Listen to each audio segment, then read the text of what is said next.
Cando un empresario e un traballador se poñen de acordo para que o empresario contrate o traballador, lle faga o contrato e surda pois unha relación, unha vinculación entre ambos pola cal o traballador pois vai prestar unha serie de servizos remunerados por conta do empresario, pois surdo que se chama unha relación laboral. A relación laboral ten unha serie de características. A relación laboral é voluntaria, é dicir, non poden ser obrigados os traballadores a realizar unha prestación para o empresario. A relación laboral ten unha contraprestación, unha remuneración, é dicir, págase. A relación laboral, por outro lado, está baixo a dirección do empresario, é dicir, o empresario, pois, de alguma maneira, organiza a súa empresa e quen determina o traballo que ten que facer o traballador. E, ademais, pois, é unha relación por conta allea, é dicir, o traballador realiza o traballo por conta do empresario. Ben, cando surde este tipo de relación entre empresario e traballador, cando surde unha relación laboral, entón o que temos é unha serie de dereitos e obrigas recíprocos. É dicir, existe un conxunto de dereitos e obrigas que vinculan o traballador ao empresario. O conxunto de normas que regulan estes dereitos e obrigas é o que se chama dereito do traballo. O dereito do traballo, entón, é un conxunto de normas que regulan os dereitos e obrigas recíprocas entre traballador e empresario, é dicir, regulan a relación laboral. Estas normas están relacionadas tamén entre sí dunha forma xerárquica. É dicir, hai unhas normas que teñen primacía sobre outras, hai unhas normas que hai que aplicar primeiro e outras que se aplicarán despois. E as que teñen pois un rango inferior non van poder contradecir as que teñen un rango superior. As normas que regulan a relación laboral, é dicir, o dereito do traballo, as fontes do dereito do traballo tamén, que é outra expresión que se utiliza, vale, pois divídense en dúas categorías fundamentais, o que se chama fontes internas do dereito do traballo en España, é dicir, fontes que surden dentro do noso país, e o que se denominan pois fontes externas do dereito do traballo, fontes que veñen de fora, fontes que veñen de organismos internacionais. Entón, dentro das fontes internas, a principal fonte do dereito do traballo que nós temos é a Constitución española. Despois temos as leis, que son normas con este rango, con rango de lei, e tamén podemos meter dentro desta categoría pois os regulamentos, que son normas que emanan da administración, non teñen rango de lei, teñen un rango inferior, pero bueno, en todo caso, podemos metela dentro da categoría que podemos chamar a lei laboral, xa falaremos desto. Os convenios colectivos, os contratos de traballo,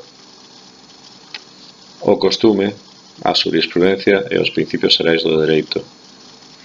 Ben, de todas elas vamos falar máis adiante. En canto ás fontes externas, pois vamos ter a normativa que provén da Unión Europea, regulamentos e directivas da Unión Europea. Vamos ter tamén os convenios que produce a Organización Internacional do Traballo, que vamos a ver logo tamén. E tamén, pois, por último, vamos ter a xurisprudencia internacional.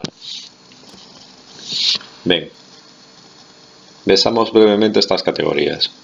En primeiro lugar, vamos falar da Constitución española. A Constitución española é a norma máxima do ordenamento xurídico español, é dicir, é a norma máis importante do ordenamento xurídico español. E, polo tanto, o resto de normas españolas pois están, de alguna maneira, pois vinculadas jerárquicamente á Constitución española de tal xeito que ningunha delas pois pode contradecir o que di a Constitución. É dicir, é a norma suprema dentro do noso ordenamento xurídico.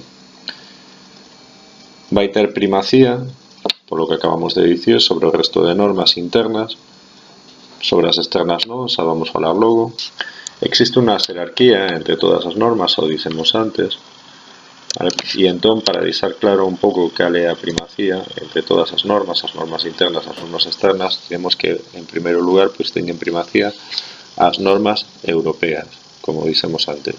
Despois ven a Constitución española, seguidamente os convenios da OIT, e posteriormente temos as leis e disposición con rango de lei. Por debaixo das leis e disposición con rango de lei teremos os regulamentos, os convenios colectivos, o contrato de traballo, usos e costumes local e todo o que teña que ver coa xurisprudencia.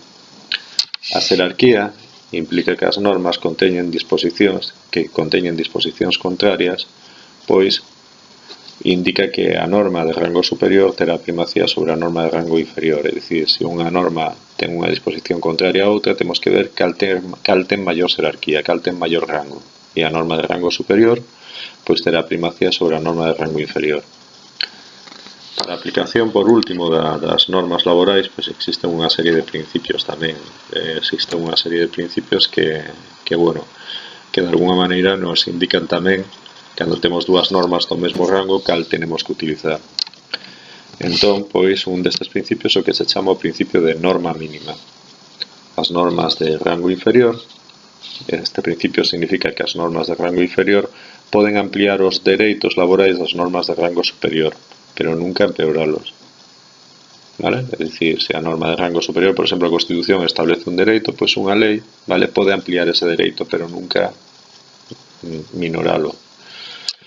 Vale, en segundo lugar, a aplicación da norma máis favorable. Cando existan varias normas aplicables a unha situación, usarás aquela que en conxunto sexa mellor para o traballador. En terceiro lugar, temos o que se chama irrenunciabilidade de dereitos. Vale, os traballadores non poden renunciar voluntariamente aos dereitos que establecen as normas jurídicas. En cuarto lugar, temos o que se chama principio de condición máis beneficiosa. Se unha norma establece condicións peores que as contidas nun contrato asinado con anterioridade, prevalecerán as condicións máis beneficiosas anteriores, fixadevos, vale? O sea, temos pois unha situación laboral anterior e ven unha norma e cambia esa situación laboral. Se a situación laboral anterior era mellor, pois nos quedamos con eses dereitos, é dicir, non cambiamos cara a situación nova. E logo un principio que ten un nome en latín que se chama indubrio pro operario. Isto quere dicir que en caso de dúbida teremos que aplicar aquela norma que máis beneficie ao traballador. Como vedes, todos estes principios veñen a defender un pouco a posición do traballador nunha relación laboral, e isto é normal porque é unha posición asimétrica con respecto ao empresario. É dicir, o empresario normalmente nunha relación laboral ten moito máis poder que o traballador. Por iso as normas normalmente o que fan é defender o traballador de posibles abusos que poida cometer o empresario. E por último, pois temos aquí unha lista do que é a legislación española básica. A legislación española básica en materia laboral. E, sen ánimo de ser exhaustivos, pois temos a Constitución, por suposto, despois a Lei do Estatuto dos Traballadores, a Lei Orgánica de Liberdade Sindical, a Lei de Prevención de Riscos Laborais, a Lei sobre Infraccións e Sancións no arte social, a Lei do Estatuto do Traballador Autónomo, a Lei de Emprego e a Lei de Igualdade. Todas estas leis conteñen preceptos que teñen importancia na materia laboral. Falamos de todo isto en clase.